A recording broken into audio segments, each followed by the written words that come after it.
ഒരു വർഷത്തിൽ 10,000 12,000 FIR register ചെയ്യപ്പെട്ട മലപ്പുറം ജില്ല അത് 30,000 40,000 45,000 ഉയർത്തിയത് ഈ സുജിത് ദാസാണ്. അതിന്റെ ഭാഗമായിട്ട് ലക്ഷക്കണക്കിന് ചെറുപ്പക്കാർക്ക് പാസ്പോർട്ട് എടുക്കാൻ യാതൊരു നിവൃത്തിയില്ല. പാസ്പോർട്ട് എടുത്ത് വിദേശത്ത് പോയി ഒരു മാസത്തെ ലീവിന് വന്ന് പാസ്പോർട്ട് പുതുക്കി പോകാൻ ആഗ്രഹിക്കുന്ന ഒരാളുകൾക്കും പാസ്പോർട്ട് പുതുക്കി പോകാൻ കഴിയുന്നില്ല. പല കുടുംബങ്ങളും കടം വാങ്ങി വിദേശത്തേക്ക് പോയവരാണ്. ആ കടം പോലും വീട്ടാൻ കഴിയാതെ അവരൊക്കെ ജപ്തിയിലായി, പലരുടെയും വീടുകൾ പോയി. നിരവധി തവണ ഞാൻ പറഞ്ഞു ഇടപെടണം, പക്ഷെ ഒരു ഇടപെടലുണ്ടായില്ല എന്ന് മാത്രമല്ല അത് പ്രോത്സാഹിക്കപ്പെട്ടുകൊണ്ടേയിരുന്നു. അതിനെ ഞാൻ ചോദ്യം ചെയ്തു. നിങ്ങൾക്കറിയോ, കേരളത്തിൽ 2019 പ്രളയത്തിന് ശേഷം കേരളത്തിലെ 44 പുഴകളിലും മണലും മണ്ണും വന്ന് അടിഞ്ഞു കയറിയിരിക്കുകയാണ്. ഇപ്പോൾ ചാലിയാർ പുഴ വെള്ളത്തിലാണ്.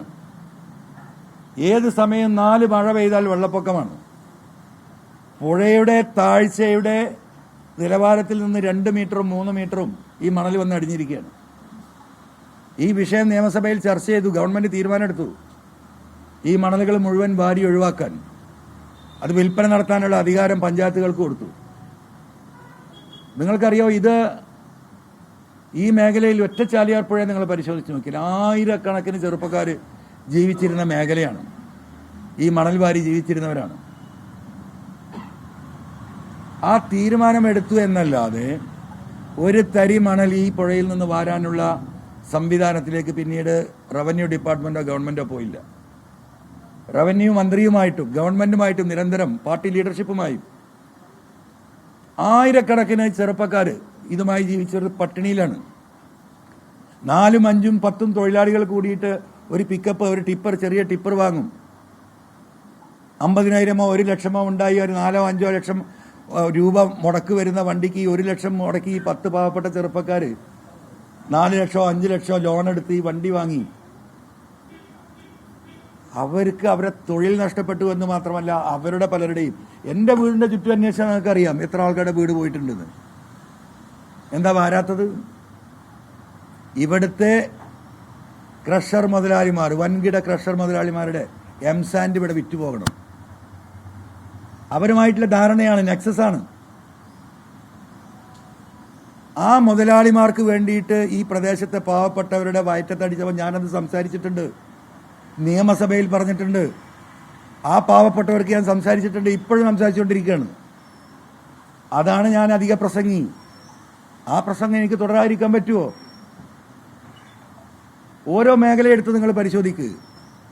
ഈ വനമേഖല എന്താ സ്ഥിതി?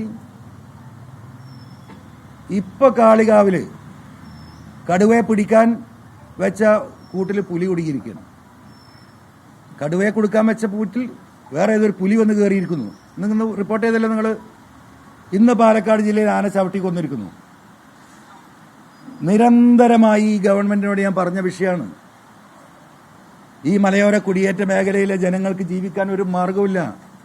10 സെന്റിൽ ഒരു കപ്പ കൃഷി പോലും ചെയ്യാൻ വയ്യ. ഗവൺമെന്റ് ഇതിന് പ്രൊട്ടക്ഷൻ ഉണ്ടാക്കണം. ആ പ്രൊട്ടക്ഷൻ ഉണ്ടാക്കുന്നതിന് പകരം ഗവൺമെന്റ് ചെയ്തെന്താ? കഴിഞ്ഞ നിയമസഭാ സമ്മേളനത്തിൽ ഒരു പുതിയ ബില്ല് കൊണ്ടുവരിക. എന്തിനാ? ഫോറസ്റ്റിന് പുതിയ അധികാരങ്ങൾ, പോലീസിന്റെ അധികാരം ഫോറസ്റ്റിന് കൊടുക്കാൻ പോകുന്നു. ഫോറസ്റ്റ് ഉദ്യോഗസ്ഥന്മാർ അറസ്റ്റ് ചെയ്യുന്ന പ്രതികളെ DFOയുടെ മുന്നിൽ ഹാജരാക്കി അവരുടെ ലോക്കപ്പ് ചെയ്യാനുള്ള നിയമം 2 വർഷം മുമ്പ് കേരളയിൽ പുതിയ ഫോറസ്റ്റ് സ്റ്റേഷൻ ഉദ്ഘാടനം ചെയ്തത് നിങ്ങൾക്കറിയാം. അത് പോലീസ് സ്റ്റേഷനേക്കാളിലും വലിയ ലോക്കപ്പ്. ഞാൻ അന്ന് മന്ത്രിയോട് ചോദിച്ചത് എന്തിനാത്? അത് ചെറിയ മാറ്റങ്ങൾ വരാൻ പോകുന്നുണ്ട്. അപ്പോൾ ഒരു പോലീസിന്റെ അധികാരം എന്ന് പറഞ്ഞാൽ പോലീസ് അറസ്റ്റ് ചെയ്താൽ SP-യുടെ മുമ്പിലല്ല ഹാജരാക്കേണ്ടത്, കോടതിയുടെ മുമ്പിലാ. അതിനെയും മറികടന്ന്, ഇന്ത്യയിൽ എവിടെയില്ല കേട്ടോ, അതിനെയും മറികടന്നിട്ട് കോടതിയുടെ അധികാരം പോലും ഫോറസ്റ്റ് ഡിപ്പാർട്ട്മെന്റിന് കൊടുക്കുന്ന അമെന്റ്മെന്റ് ആരെങ്കിലും ഉണ്ടിയോ? കേരളത്തിലെ ജനങ്ങൾ അറിഞ്ഞോ? രണ്ടാമത്തെ കാര്യം, കുടിവെള്ളം.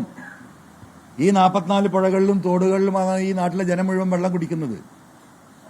അതിന്റെ അധികാരം എടവണ്ണ പഞ്ചായത്തിന്റെ പരിധിയിലൂടെ കടന്നു പോകുന്ന ചാലിയാർ പുഴയുടെ അധികാരം ആ പഞ്ചായത്ത് പരിധിയിൽ പഞ്ചായത്തിനാണ്. അവർക്ക് അവിടെ കുടിവെള്ള പദ്ധതി ഉണ്ടാക്കാം, എന്തും സ്ഥാപിക്കാം. കർഷകർക്ക് എടുക്കാം. അങ്ങനെ കേരളത്തിലെ 3.5 കോടി ജനങ്ങൾ കുടിക്കുന്ന വെള്ളം ഇതുമായി ബന്ധപ്പെട്ടതാണ്. അത് പൊതു സ്വത്താണ്. ആ പൊതു സ്വത്ത് ഇവർക്ക് കൈമാറുകയാണ്. എന്താ വാദം അമെൻമെന്റിൽ? ഈ പുഴകൾ ആരംഭിക്കുന്നത് ഈ പറയുന്ന ഫോറസ്റ്റിലാണ്. ഉത്ഭവം ഫോറസ്റ്റിലായതുകൊണ്ട് അത് അറബിക്കടലിൽ എത്തുന്നവരെയുള്ള വെള്ളത്തിന്റെ അവകാശം ഞങ്ങൾക്കാണ്. ലോകത്തെവിടെയും കേൾക്കൂല.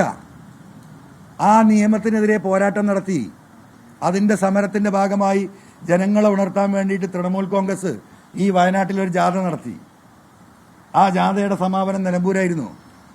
ആ സമാപനത്തിന് വരുമ്പോഴാണ് മണി എന്ന് പറയുന്ന കരുളായിലെ പാവപ്പെട്ട ST വിഭാഗത്തിൽപ്പെട്ട ചെറുപ്പക്കാരനെ ആന ചവിട്ടി കൊള്ളുന്നു.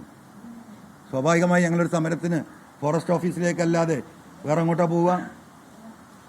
അവിടെ പ്രതിഷേധിച്ച ഞങ്ങളെ ഒരു സ്റ്റൂളും 2 ലൈറ്റ് റുപ്പീന്റെ കേടുവരുത്തി എന്ന് പറഞ്ഞ് എന്നെ ജയിലിലടച്ചു. നിങ്ങൾ കണ്ടതാ, രാത്രി 12 മണിക്ക് ഇവിടുന്ന് എന്നെ പിടിച്ചുകൊണ്ടുവന്ന്. ഒരാൾ മിണ്ടിയോ? ഇപ്പൊ അവിടെ നടക്കുന്ന സ്ഥാനാർത്ഥികളുണ്ടല്ലോ, ഞാൻ അതിലേക്ക് വരാം, ഞാൻ അതിപ്പോ പറയുന്നില്ല. ഒരാൾ മിണ്ടിയോ? ഈ വിഷയങ്ങൾ മുഴുവൻ ഇവിടെ അതിനെതിരെ സംസാരിക്കുമ്പോൾ അൻവർ ഔട്ട്സ്പോക്കൺ ആണ് അല്ലേ?